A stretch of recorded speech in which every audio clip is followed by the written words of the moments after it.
What is going on, everybody? Welcome back to the channel. Aftersound here, bringing you Splinterlands content every single day. We also stream right here on this channel every Tuesday, Thursday, and Sunday morning, so come by and say hello. All right, I got to give a shout out to, I believe Black Hole is the user on YouTube here, who asked a great question during a recent live stream, and I've now had a chance to dig into the numbers a little bit, and I wanted to explore it a little bit further. So the question was, if I have 8K roughly, right, 8K, should I go and buy a full Rebellion set, or should I go and invest in or I shouldn't say invest, but buy an Untamed set and just play in Wild?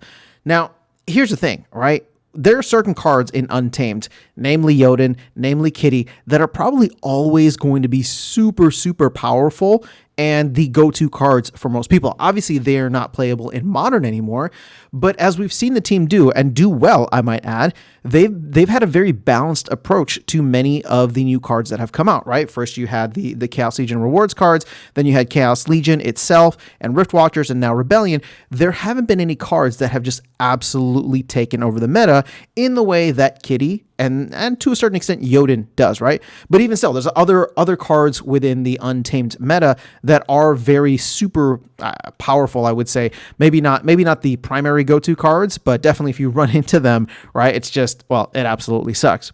So now that I can actually see the breakdown here, I want to look at this from a rewards and a returns perspective.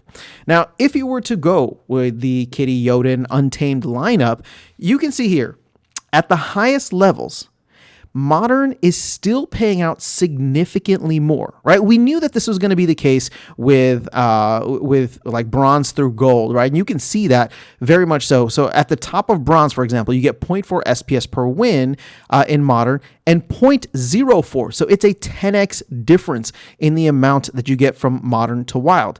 In Silver, it's, 0.24 to about 1.26. This is a 5x difference. In Gold, you have about a 5x difference as well. But then getting into Diamond, it's only about a 3x. And finally into Champ, it's not quite a 2x, right? It's 5.9 versus 10.2. So I don't know, maybe like 780% just off the top of my head. So there's still a benefit to playing in Modern, and in a way, there will always be that premium for the newer set simply because you can earn higher rewards. But here's the thing. If you're looking on a long enough time scale and you're buying cards like Kitty, cards like Jötunn, other super meta cards that maybe aren't even just Untamed, but as part of beta as well, these cards can and may or probably will dominate certain aspects of the game in Wild, and therefore you'll be able to be competitive in the long run, right? So let's say you were to buy a bunch of Rebellion cards today. Again, I have no idea what's going to happen with Rebellion and their card values. Again, this is not a financial channel, so this is not like go ape into cards or that the cards are going to hold their value. Obviously, I hope that the cards hold their value. But we've seen with every set so far, as soon as they get oversupplied or they leave Modern format, they tend to lose some of their value. So if you're buying cards at this point in time, a month or so into the release of Rebellion, I would say that, history suggests there's a strong chance that they're not going to be as valuable in the long run. You're buying them at a premium for the reason that you can earn more in Modern format right now. Whereas if you were to spend that same money in Wild or on Untamed and Beta and just play in Wild, your returns wouldn't be as high immediately, but you would be dominant for longer.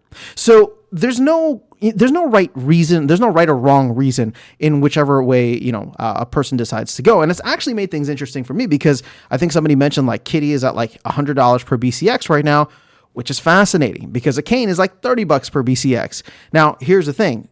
Is a Kayn going to go up at some point in the future? Maybe. Is Kitty going to go up at some point in the future? I don't know. But I also know that Kitty's just much more dominant, right?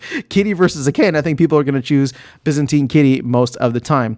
So it got me thinking about, hey, maybe if I want to future-proof my deck for the long run, maybe I don't buy Rebellion, as I said in a previous video, but maybe I actually take a look at some of the older cards and just buy as I need in Wild rather than trying to chase Modern format. So again, I'm kind of all over the place with the ideas in these past videos, but it's just, new information comes in and you have to process that new information. I'm just doing that in real time with you guys. And so again, I've seen these numbers be closer at the higher levels, right? To play in Wild Diamond and Champion versus Modern Diamond and Champion. I've seen the numbers be closer.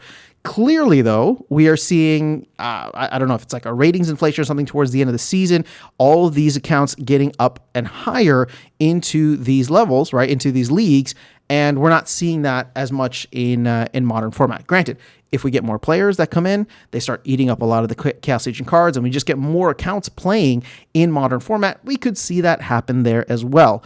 But once again, it's just like, what are you looking for? What are you chasing the current premium, which would be Modern and therefore probably Rebellion, or is it better to go and future-proof your deck with some of the strongest cards in the long run, knowing that at the very least you're going to preserve a decent amount of value?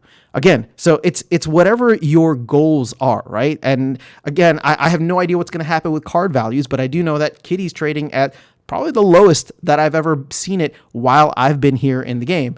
And so, I did come in during a very high point. And now, obviously with Kitty no longer in Modern format and Yoda no longer in Modern format, you're seeing these cards kind of get repriced. So it's like, okay, well, there's less risk here, but there's less reward, right? If you go the Wild route, less risk in terms of the card values going lower, but less reward in terms of, how much you'll be able to earn at the highest levels. Versus, of course, high risk, high reward for the premium that is Modern format and Rebellion. So let me know your thoughts in the comments below. I'm actually curious to see how people are viewing this because, once again, it just kind of piqued my interest, and I thought I would make a video here to follow up on the question from the live stream. So let me know your thoughts in the comments below. Otherwise, I'll catch you all in the next video and see you around the game. Take care.